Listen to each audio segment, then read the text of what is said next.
mais c'est écœurant c'est écœurant ce qui se passe dans ce pays et quand en plus c'est pas ça am na yeneen noonu ñu def ci SGBS bi noonu lañ ko def ci CBAO xaaral ma dikkal CBAO dañu jël ñoom ñooy commanditaire sama problème sama compte téye nañ sama ligne déjà liñ ma doon defal téye nañ ba pare ñu jëm ca compte ba jël ca 20 millions 95 fois nu ñu ko tuddee retrait caisse 95 fois du numéro chèque du nom ki ko jël loolu fan la am ci moom ñu interpellé leen ñu nàkk daadaa ñu dem OQSF bind leen ñu finalement OQSF observateur de qualité et service nañu déposé nañ def une procédure loolu moo tax ñu yóbbu leen au correctionnel depuis je ne sais pas combien de temps boo xoolee da ngay rey ni ñu gérer dossier bu lu leeree noonu ñu ni non expertise dañuy jël expert comptable. fan lañ tegoon retrait 20 millions. sama compte 95 fois yooyu fan lañ ko teg ci lan. mais mooy teguñu ko ci dara lu dul tappale teguñu ko ci lu lenn loo xam ne mais xanaa yow bu ma la dékkee sama xaalis kay compte bi nga ñëw jël ci xaalis war nga mën ni lii laa fay chèque bii laa fay wala traite bii laa fay waaye retrait de caisse mooy la opération yëpp retrait caisse lañ ko tuddee. retrait caisse mooy yow yaa ñëw retiré jël waaw mais kan nan laa ko jëlee. te yow defoo benn retrait. man danaa dem di jël 20 millions tous les jours ci compte ba di ko jël 3 fois dans la journée dama am boobu jot bis bu ne ma ñëw et puis jël 20 millions dafa wóorul sax man loolu sama man même versement banque bi mooy ñëw di ko jël sama bureau man du ma jël nit di ko yónni ne ko demal yóbbu versement dañ lay mën nañ ko rey. du ma ko def wala mu ñëw fomenté benn kii di dañ ma agressé non.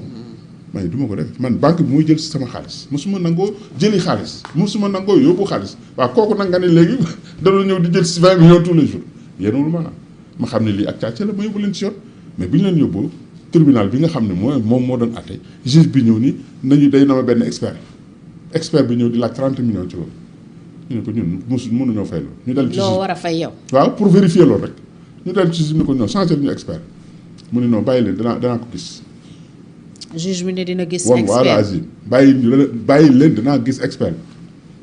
bi mu gis expert bi. ku désigné woon expert bi. boobu juge bi waaw. ni dinaa bàyyi leen dinaa ko gis ñu toog di ko déglu juge bi waat na man li may wax nit ñaa ngi may dégg te suñu weddee man ma cité wane joxe ay tur joxe ay preuve donc c'est vraiment man di faw mi ma kat. li mu demee rek laay wax. ñu ñëw toog mu waat ñu juge bi expert bi ñëwee mu ne waaw léegi ok daal di commencé def espèce de rapport am mais rapport. ngeen fay il faut nga wane ni fay mënu fay. finalement fayu leen ko. fa 1 franc la fayuma ko te 30 millions la ma doon laaj. kon kan moo fay. gën a question kan moo fay. ku doon laaj 30 millions. xëy def nga sa liggéey def nga rapport parce que juge bi daf leen ne dina ko gis. voilà man je m'attendais à ce que peut-être mu wàññi li muy laaj. 1 franc fay ma ko bokk pour te dire loolu mooy dox ci réew mi. te yow proposé woon nga am beneen expert. dama demandé à ce que mu changé ko. bu dul moom pourquoi changé wu ko te moom moo namee expert bi ba pare ni man maay fay man te man banque bi laay topp banque bi la moo war a justifier man maay fayal banque bi pour lu mu war a nu mu tëdd ay justificatif donc du n'importe quoi léegi ñu jël rapport boobu indi bi ñu ñëwee ce même juge jël ñu plaidé wan ko ni ko waaw li coow li bari ñun nekkuñ sax di wax mais ana justificatif bi banque bi nee na amul justificatif parce que dafa xot dañoo détruire documents yi amul benn attestation bu ko justifié moom rek moo wax dafa dañu détruire documents yi mu mettre ko en délibéré ñu ko mettre en délibéré ñu ñëw mu ne waaw man j'ai vu que dama la débouté plusieurs fois donc je veux me dessaisir de tes dossiers ne ko mais ñun li tax ñu domicilier dossier yëpp ci yow c'est pour que yow miy jugé xam affaire yi ni mu demee parce que dafa am connectivité entre les trucs da ngay xam nga mën a xam concrètement kii muy wax lan la yow ñun ñoo ko def exprès domicile mu ne nag moom alors il en a marre débouté nu na 3 fois day arrêté boo ma sa déggee loolu ñun ñoo war a ñëw di contester pour ñu changer un juge wala ñu koy waaw mais moom un juge en personne moom ci wàllu bopp mu jóg ni juge bi moo wax loolu damay décision ñu ne ko waaw ok comme da nga yow mënuñu xëccoo yow. c'était un procès public. mais correctionnel comme yi di man correctionnel laa leen di wéy yëpp correctionnel la mooy premier dossier CBAO léegi nag mu daal di ñëw à l'audience mu ni daal décision na ci dossier loolu la def décision na ci dossier comme ça léegi nag comme décision na ci amuñu pexe ñu dem topp bi ñu ko toppee ñu jox ko yeneen juge boobu daal di ñëw demandé nu tëddi même dossier bi te mettre la na ko mais dafa décision mel ni du woon moom moo doon traité dossier bi nga xam ne temps boobu yëpp dañ ko perte ñu ñëw recommencer ci beneen juge kooku ñëwaat ñu plaider nangam mu ñëw moom it mettre ko en délibéré ñu ñëw mu ni comment ça s'appelle day nommé expert informatique un expert informatique war a fayaat encore ma fayaat expert bi kooku daal di ñëw nanguñ ko bàyyi mu accéder ci machine yi waaw accès informatique buñ ko bàyyiwul mu xool machine yi lu muy gis moom it mu def rapport déposé ma fay ko te ñaari rapport yooyu yëpp ngi woon ci dossier bi ñu ñëw ndaw waaye encore juge boobu ñu affecté ko jëlaat dossier bi joxaat ko beneen juge boobu ñëw ñu plaidé waat encore ci rapport yooyu nga xam ne moom la expert bi indi ak beneen rapport bi ci nekkoon mu mettre ko en délibéré ñu ñëw greffe yi nangam temps bu dul jeex màggal non finalement mu ni disculper banque bi deful dara. Ça c'est la CBAO débouté waat ni encore comme de cette façon. mooy CBAO. voilà Ecobank nag c'est le comble. Ecobank moom dañu amoon d'opération en tiers de tension. muy tombé crise alimentaire crise ceeb boobu ñu perte ci opération yi ñu am benn opération boo xam ne dañ ko indi prix yi chuté alors mu daal di ñu ni ko nag léegi comme prix yi ñu chuté dañu bëggoon ñu wut beneen bateau parce que ceeb bi mu ngi daanu te bateau buñ seetaanee beneen bateau bu ñëwee daanoon su kaw dañu perte métti donc nañu defaat beneen bateau pour moyenner prix yi ñu nangu donc muy 2 bateaux pendant cette crise là affaire bi gën a continuer chuté waaw ñun ma jaay di perte ba fi ma mën a yem li ci des mënuma ko jaay banque bi échange bi jot na da ko war a jaay jël xaalisam parce que marchandise bi mooy garantie opération bi amul beneen garantie immobilière marchandise bi moo garantie parce que là non seulement am na marchandise mais dañu doon jox 25% en plus de la marchandise donc kon loolu doyoon na sëkk pour opération mais comme perte bi dafa métti woon chute yi dafa métti woon loolu doyul woon pour mën a supporter perte bi te banque bëgguñu perte même bu lu mu tuuti dañ koy éviter léegi nag nangu ñoo jaay ceeb ba téye ceeb ba pendant 11 mois ci marché bi dañ ko téye pendant 11 mois mënuñu ko xamul nu ñu def te débuté nañ sama compte encore jël fa ay agios yu bari yoo xam ni donc agios yi waruñu ko def parce que opération la boo xam ni tiers de tension dafa nekkoon à part kon foofu lañ ko war na fay jaay ceeb ba verser foofu xaalis bi fay échange bi mais defuñu ko dañ ko dellu sama compte débuté compte bi mel ni man maa am compte dafa débuté ñu généré nag ay agios yi nag moo taxoon compte bi am un déficit un truc de bi nga xamee ni ñoom seet amuñ solution ñu dem seeti le PCA Alioune Ndour Diouf ak sax kooku ñëw ni ma man maay PCA banque bi te gis nga ko on est dans des difficultés léegi seetal est-ce que amu ay traite ay titre foncier yooyu la ñu mën a jox su ko def mën a décanter affaire bi parce que man damay éviter dama mëseer bañ am contentieux ak banque man parce que foo amee contentieux bu dee nga dootoo dox léegi nag man du ma def loolu te di ko tey léegi nag bi ma waxee ni ma moo gën contentieux bi fexeel boo amee ay titre foncier ngay jox ñu su ko defee ñu jox la marchandise bi pour 1 mois dafa des 2 milliards et quelques moo fa des yow garantie yi nga joxe mën na 3 milliards et quelques ñu jox la 2 milliards et quelques yi nga jaay 1 mois boo fayee après revolving la ñu la koy jox ngay am di ci réaliser bénéfice bi mën a apurer perte bi bëgg jàmm ba tey ma signé convention crédit te avant ñuy àgg foofu ba ñu commencé di tànk bukki ca maanaam ci comment ça s'appelle ci voilà bi ma signé noonu voilà juste voilà bi ma signé noonu ba pare ba ñu commencé alors nu mu tëddi ma ñëw ñu war ma jox ceeb bi nanguñu maa jox loo bi nga xam ni moom la ñu waxoon ci convention bi ci la ñu basé wu ba dem jël hypothèque ci 6 titres fonciers yi léegi nag bi ma ñëwee nag. bëgg ñaata lañ la waroon jox. 2 milliards 8 valeur du marchandise bi 2 milliards 800 et quelque. ñaata lañ la jox finalement joxuñu ma dara. ok 1 kilo 1 franc joxuñu ma ko. léegi tey ceeb bi ni léegi damay fay jël. comme ni ñu ko doon defee titre foncier yi. bi nga xam ne moom la titre foncier garantie muy ligne de crédit boobu. convention boobu liñ ci waxoon dañ ma waroon a jox loo boobu pour 1 mois ma jaay ko fay mais yàlla mi dara tëwul nag ceeb ba sax bu ñu ma ko joxoon du ma ko jaay ci 2 ans kon instant de naan parce que impayé damay agsi ci date bu duma fay kon dañuy am droit jaay samay kër te duñ ci mën dara mais yàlla bu lay suturaal si tu es de bonne foi yàlla moo lay protéger moo ma protéger nag def ci seen xol ñu bañ maa jox ceeb bi téye ko di ma ko jox par contre may fay ñu may jox ba ceeb ba jeex loolu def na 2 ans njaay mi def na 2 ans léegi nag bi ma ko jaayee ne ba mu jeex nag ma gis ni nanguñ maa jox nag revolving bi maanaam joxaat ma ligne ci la porte plainte nag au niveau du doyen des juges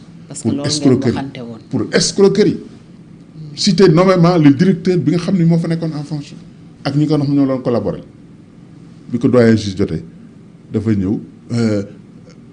convoqué ki nga xam ni moo fa nekk ki remplacé ki fa nekkoon ki ma porté plainte démissionné na ma dem ki ko remplacé c'est un Togolais comme kële Ivoirien la kooku daal di démissionné Togolais bi ñëw moom la entendre ko ku ñëw fekkiwul lay fay moom it mu nangu ñu entendre ko. mais il a les dossiers de continuité aussi. waaw mais continuité mais pas ci en matière pénale c'est personnel moom kële moo def pénal bi moom la ñu war a topp. oui mais c'est la banque c'est pas la personne physique du voilà, directeur. il doit répondre c'est la banque. dafay tontu ci banque turu banque bi. mais warul tontu ci place su kële dañ ko porter plainte physiquement muy mise en cause mu war a ñëw moom wuy si. ah yow plaintoo banque bi c'est le directeur même bi en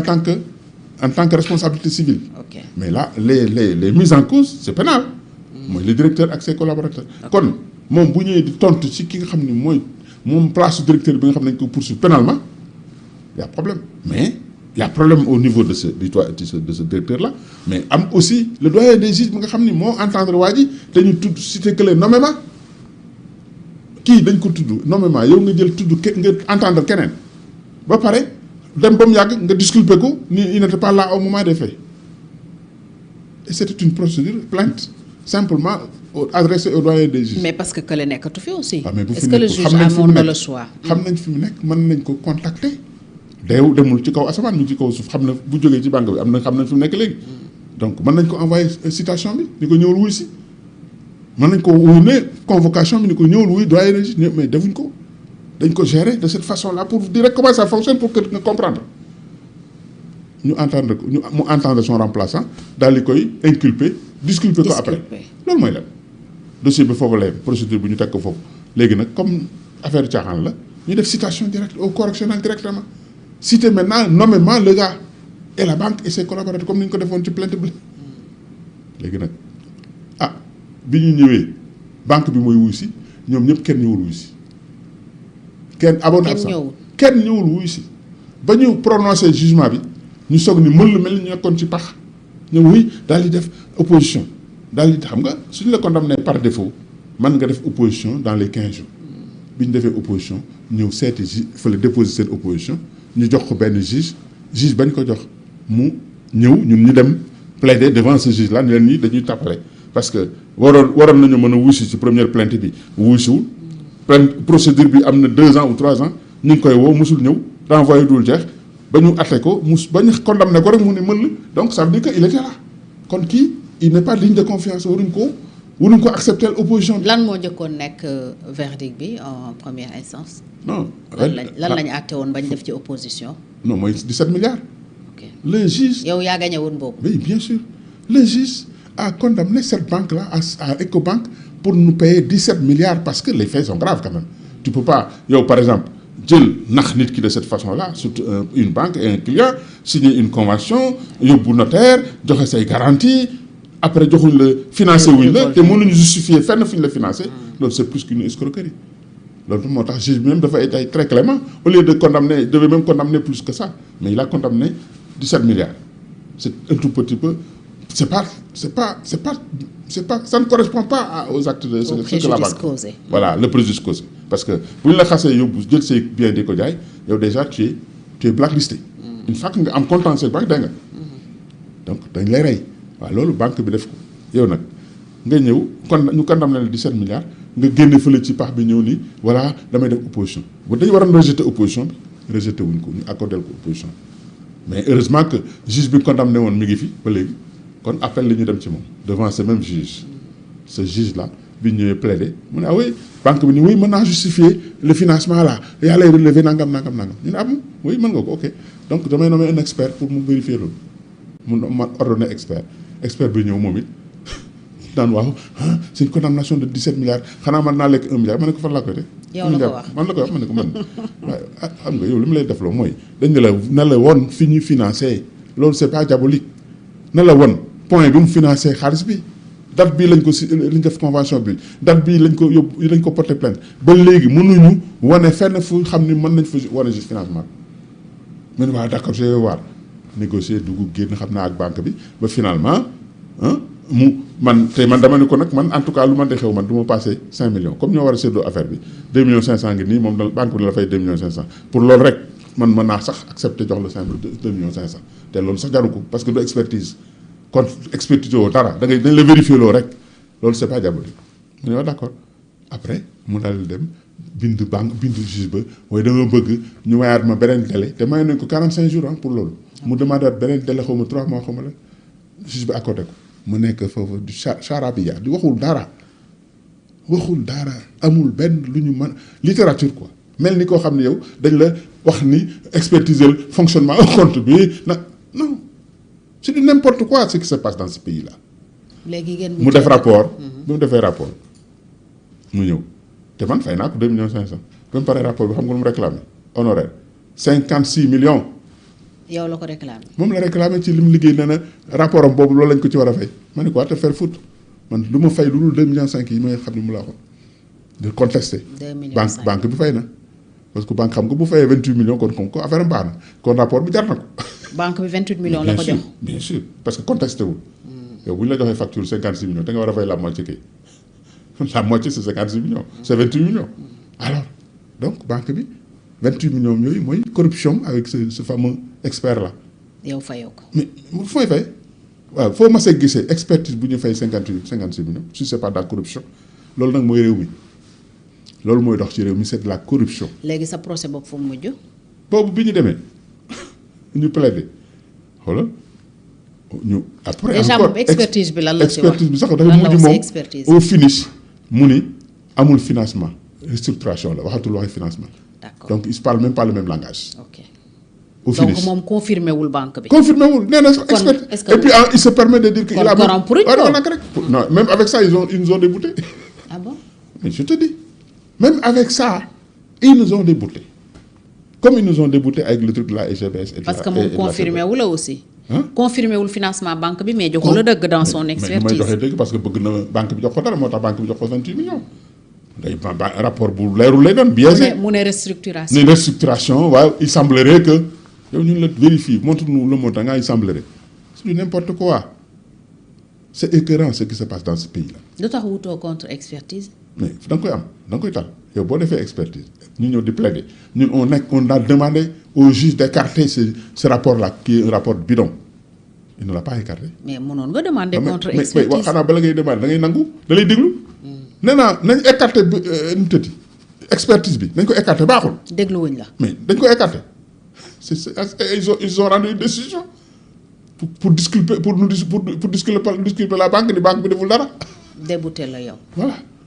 te j'avais une condamnation de 17 milliards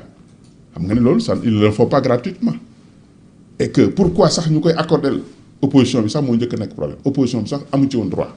parce que ñoom ñoo ko tey. mënoon nañoo ñëw bëgguñoo ñëw ba ñu condamné leen léegi nag ka nga xam ni moo leen mais opposition aussi ka nga xam jugé am nga ci droit. mais droit bi day fekk nga ñu xool ndax yow foo nekkoon ak lan moo tax yëgoo ko ak lan moo tax wuyu si yow mën nañu la woo nga bañ a ñëw sciemment puis a préféré ne pas venir ñu condamné la nga daan am nga droit oppose non et défaut day fekk yow nga bañ ko yëg défaut day fekk nga bañ ko yëg mais boo ko yëgee préféré bañ a ñëw mais mais est-ce que relancé nañ parce que man yàgg naa fekkee ay procès nit ki mun nañu wax ne yóbbu na convocation fekk jotu ko boobaa le juge dafay décider pour mu yóbbul def na plus de 2 ans kii convocation def na plus de 2 ans ci procédure chaque fois renvoi te chaque fois l'avocat de la banque est là avocat banque bi kay bu fa nekkee war nañ mën a contacter waajale pour mu ñëw wuyu si pourquoi d'ailleurs fi ñu prononcé condamnation rek mu ñëw bu génn kan moo ko annoncé kan moo ko yëgal xam nga ñun dofuñu jinne jàpp ñu te yaakaar naa ni mën nañu gën a yow ñëw loo def sa doom ju gën a tuut sax looy def da koy xam waxuma laa magum jëm moo xam ni quand même am na benn âge bi am na benn expérience bi am na nooy taxawee nooy waxee rek dañ xam on n'a même pas besoin de léegi yow sa dossier yi lan nga jàpp ne kon moo ci am corruption banque yi ñooy corrompre. mais oui ñooy corrompre parce que c'est pas la première fois xam nga su fekkoon ni tey dañu ni am nga fi 6 dossiers. 4 yi dañ la débouté wala 2 yi dañ la débouté nga des mais su fekkee xoolal tous les dossiers la ñu débouté parce que man du ma topp sàcc ba pare wëlbatiku di neexle du ma topp ku jël sama alal ma koy topp pour mu fay ma may neexle waaye ki ñu topp nag nga xam ni moom bu neexlewul ñu tëj ko wala ñu teg ko kooku mooy neexle loolu moo tax ñu wax parfum c'est-à-dire y a ça sent la corruption ça sent la corruption du leneen lii nag bu doon tubaab dañ koy gas affaire kan bi ñu ngi nii pourquoi ñu naan y a la corruption parce que ni ñu doxale la foo ko gisee corruption da nga koy sentir da nga naan lii c'est y a un parfum c'est ça léegi nag man dama yaakaaroon ni bu ñu jógee ci li ñu jógee yëpp au moins réew mi dana changer mais ba léegi changé gul. te li ngay wax nii mi ngi xew kañ. mais EGBC bi barki démb la sa dossier ak Ecobank. yëpp c'est après le kii après kii. après le départ de Macky Sall. oui bien sûr 2025 2024 2026. man dama yaakaar ni loolu lii ci temps Macky rek la mën a am mais tey la wàllu gën a aay te ñii biñ ñëwee dañ ne woon dañuy réformer justice bi ana réforme kon ñi fi nekkoon ñoo fi nekk pratique bi fi nekkoon moo fi nekk ba léegi. da nga mel ni koy dëggal premier ministre mi wax corruption ci biir justice. mais c'est la vérité. dëgg la bu wér ceeb ñoom ñi koy def sax ñoom ñi nekk ak ñoom di seen collègue sax xam nañ ko xam nañu lii am na lu ci nekk te am na beneen EGBS boo xam ni Kaolack la dañ leen condamné ñu war ma fay 225 millions xam nga bu ñuy exécuter booy ñëw da ngay ànd ak huissier bi jël police pour ñu assister leen. bu ñu déposer demande d'assistance police léegi day envoyer dossier bi à Dakar bu ko indee ministre moo koy signé dana def des fois un mois à Dakar pour ñu signer léegi nag comme ñun def nañ procédure ba exécution ñoom ñu def façon kii bu nekk galgal bu nekk ba ñu dem nag ba ñu sans délai et sans nouveau référé ñu ne nag ñu war a exécuter wuti assistance policière mu def fii un mois le temps que ñu signé affaire bi bañ ko signé ñëw taxaw fekk avocat bi dem na lijjanti ak juge ba ne foofa kooku daal di def benn 820 benn 800 maanaam bloqué exécution bi sur quelle base une décision boo xam ne dem na ba Cour suprême arrêt Cour suprême dara des ci lu dul fay ngay ñëw ñu war a fay mu def ci galgal boobu parce que am na signature bi parce que c'est le premier président de la Cour d'appel de Kaolack mu kale affaire bi ba léegi mënuñoo jot suñu xaalis moo tax ñu def sax hypothèque forcée ci immeuble bi nga xam ne moom lañ jënd nii 400 millions ñun doon nañ ci hypothèque bu 225 mënuñ ko jaay kenn mënuñ jaay immeuble bi kenn kon man ñàkkuma ñoo bokk immeuble bi est-ce que yaa may dégg baal bi ñoom jënd nañ kër gi mais moomuñu ko parce que man doon naa sama hypothèque bu 225 millions te loolu mooy principal ba des na intérêt de retard yi suñ confirmé nag jugement ba dañ may fay sama 200 millions toppaat intérêt de retard yi te intérêt de day courir ba léegi ñoom banque boobu encore séquestré nañ samay compte banque sama compte personnel ak samay compte ñaari société ñu yóbbu ko tribunal du commerce et j'ai besoin toujours de ñu condamné leen ñu ne leen nañu ubbi compte yi nañ ma jox samay compte sous astreinte de 100 000 francs par jour 100 000 francs par jour boobu ñaata yoon lañ ci jël ay 10 millions ki 15 millions ki 20 millions ba léegi nangu ñoo joxe compte yi ba léegi nag dem nañ ba wut benn kalewaat nag affaire bi ba mënuñu exécuter mais ça court parce que tant que ñoom joxuñu compte yi décision affaire bi day continuer luñ ko kale day muy ñëwaat encore donc pour vous dire que cette banque là dañ ko war a tëj c'est pas une banque ça la EGBS c'est pas une banque c'est lu ma ko mën a tuddee parce que boo demee bay comporté wu loo xam ni vayu yu bu gënoon vayu sax du ko def moom la banque bi def parce que yow bu ñu la condamné boo jëlee tey compte jàmbur ñu la ubbil compte joxal waa ji compte am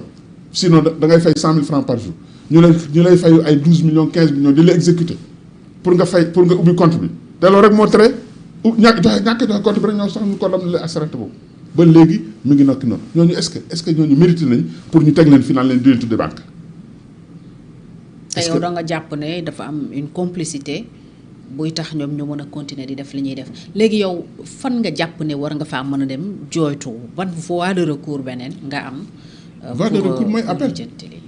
ngay def appel. mais bu dee yow wóoluwoo justice bi. est-ce que mais nooy def mais loo ko wóoladiku am na ci ay juge valable parce que juge bi condamné woon 17 milliards xanaa du juge su meloon nit ñi du condamné 17 milliards. ah keneen moo jugé appel. voilà yàq ko da ngay yaakaar ne da nga xanaa tombé lu yàlla moom am na ci loo xam ne du ko def da nga tombé ci xanaa bala ngay dem ba sis da nga tombé ci juge bu la jox sa àq.